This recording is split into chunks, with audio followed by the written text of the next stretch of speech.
الحمد لله رب العالمين والعاقبة للمتقين والصلاة والسلام على رسوله محمد وآله وصحبه أجمعين اما بعد۔ میرے محترم بزرگوں اور دوستوں، میں آج آپ کے سامنے علم کی فضیلت کے متعلق چند احادیث آپ کی خدمت میں پیش کرتا ہوں۔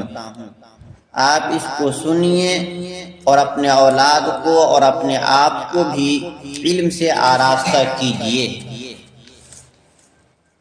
حضرت ابن عباس رضی اللہ تعالی عنہما فرماتے ہیں کہ ایک مرتبہ رسول اللہ صلی اللہ علیہ وسلم نے مجھے اپنے سینے سے لگایا اور یہ دعا دی، یا اللہ اسے قرآن کا علم عطا فرما دیجئے۔ یعنی اللہ کے نبی صلی اللہ علیہ وسلم نے ابن عباس رضی اللہ تعالیٰ عنہ کو سینے سے لگایا اور علم کی دعا دی کہ قرآن کا علم اس کو خوب دیجئے۔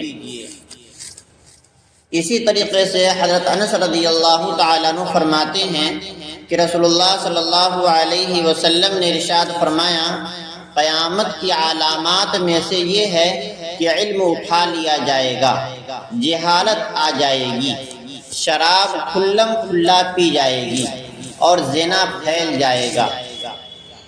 تو یہ قیامت کی نشانی میں سے ہے کہ علم اٹھا لیا جائے گا۔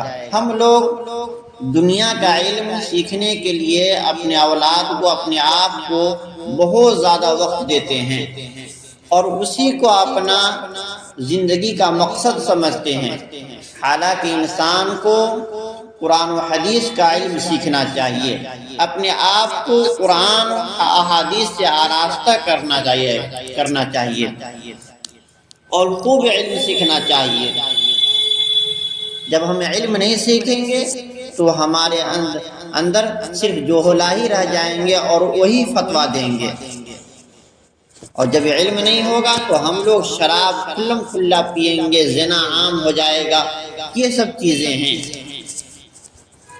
حضرت عبداللہ بن عمر رضی اللہ تعالیٰ عنہ فرماتے ہیں کہ میں نے رسول اللہ صلی اللہ علیہ وسلم کو ارشاد فرماتے ہوئے سنا، میں ایک مرتبہ سو رہا تھا، اسی حالت میں مجھے دودھ کا پیالہ پیش کیا گیا، میں نے اس سے اتنا پیا کہ میں اپنے ناخنوں تک سے سیرابی کے آثار نکلتے ہوئے محسوس کر رہا تھا۔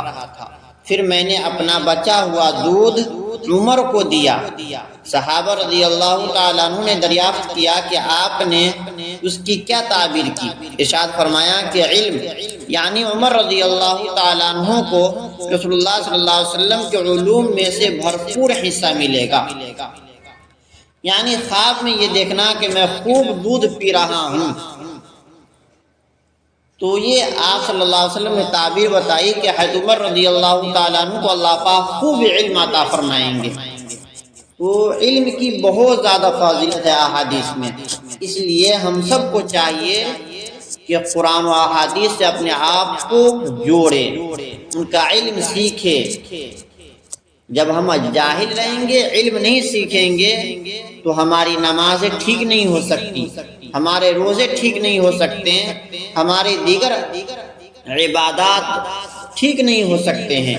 اس لیے اپنے آپ کو علم سے وابستہ رکھنا چاہیے، اپنے آپ کو علم سے جوڑنا چاہیے۔ حضرت ابو سعید خدری رضی اللہ تعالیٰ عنہ سے روایت ہے کہ رسول اللہ صلی اللہ علیہ وسلم نے ارشاد فرمایا، مومن بھلائی یعنی علم سے کبھی سیر نہیں ہو سکتا، مومن کبھی بھی علم سے سیر نہیں ہو سکتا، وہ علم کی باتوں کو سن کر سیکھتا رہتا ہے یہاں تک کہ اسے موت آ جاتی ہے اور جنت میں داخل ہو جاتا ہے۔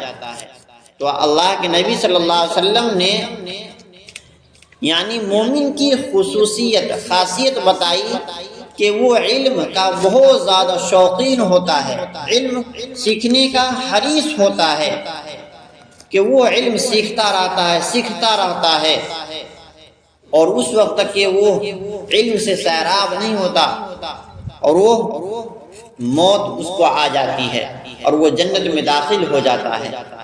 اس لیے میرے عزیز دوستو، اپنے آپ کو، اپنے اہل و عیال کو، اپنے اولاد کو، سب کو علم سے آراستہ کرنا چاہیے۔ اللہ پاک ہمیں بھی اور آپ کو بھی علم نافع عطا فرمائیں۔ وما علینا الا البلاغ۔